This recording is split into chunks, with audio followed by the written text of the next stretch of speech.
अयोध्या में हुई राम मंदिर की प्राण प्रतिष्ठा को लेकर इंदौर में कैबिनेट मंत्री कैलाश विजयवर्गीय ने मीडिया से चर्चा करते हुए आज के दिन को ऐतिहासिक दिन बताया। उन्होंने कहा कि राम जन्मभूमि के लिए कई राजाओं और लोगों ने अपना बलिदान दिया है, जिसके संबंध में युवा पीढ़ी को पता होना चाहिए। इसलिए कोशिश रहेगी कि पाठ्यक्रम में भी राम जन्मभूमि का इतिहास शामिल किया जाए। दरअसल अयोध्या राम मंदिर में हुई प्राण प्रतिष्ठा को लेकर इंदौर के विभिन्न स्थानों पर कई तैयारियां आज के दिन को लेकर की गई थी।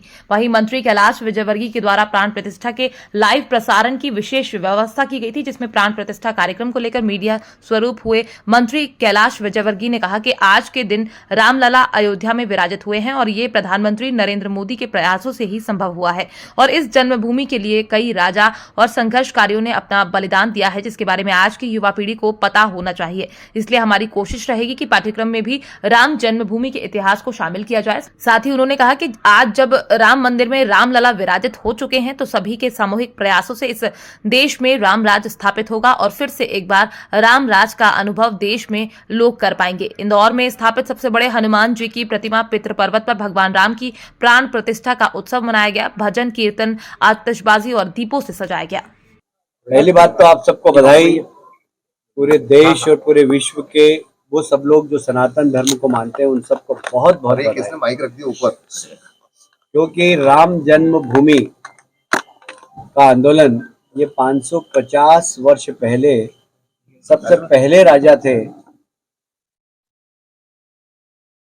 राणा रणवीर सिंह जी।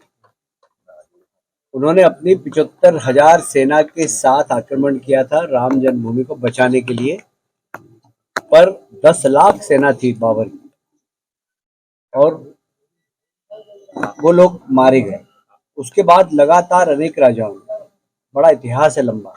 मैं आज की युवा पीढ़ी को यही कहूँगा कि ये राम जन्मभूमि पे आज भगवान राम का प्रवेश हुआ है, इसका इतिहास सबको पढ़ना चाहिए। हम कोशिश भी करेंगे इसको शिक्षा में समावेश करें, क्योंकि इस पे बहुत लोगों का बलिदान हुआ। मतलब राणा रणविजय सिंह से लेके कोठारी बंधु तक, इससे श्रृंखला अगर हम देखें तो लाखों लोगों का बलिदान है। तब जाकर ये राम जन्मभूमि आज मुक्त होकर माननीय मोदी जी के नेतृत्व में राम जन्म स्थान पर आज प्राण प्रतिष्ठा हुई है।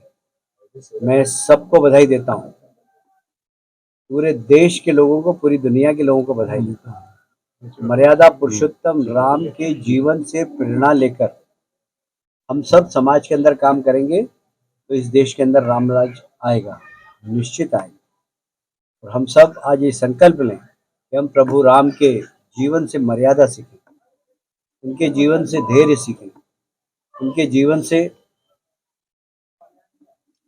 बड़ों का सम्मान करना सीखें, उनके जीवन से दुश्मन को भी दुश्मन की दृष्टि से नहीं देखना, हमेशा अवसर देना। ये भगवान राम से सीखें तो निश्चित रूप से इस देश में रामराज आएगा। मोदी जी के नेतृत्व में हम सब लोग समाज सेवा कर रहे हैं और मोदी जी के नेतृत्व में मुझे विश्वास है कि रामराज की तरफ कदम बढ़ चले हैं।